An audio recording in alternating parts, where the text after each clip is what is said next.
కన్నిగా కన్న కలలు కథలుగా చెప్పాలి. మన కథ కలకాలం చెప్పినా కంచికెళ్ళకుండాలి. కన్నిగా కన్న కలలు కథలుగా చెప్పాలి.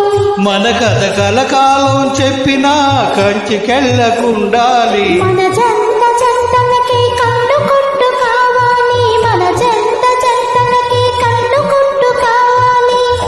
ఇంక ఒంటరిగా ఉన్నవాళ్ళు జంటలైపోవాలి. చేతిలో చేసి చెప్పబావా, చేసుకున్న మాటలు చెరిగిపోవని మరచిపోనని. చేతిలో చెయ్యేసి చెప్పు రాధ, చెప్పుకున్న ఊసులు మారిపోవని మారిపోనని.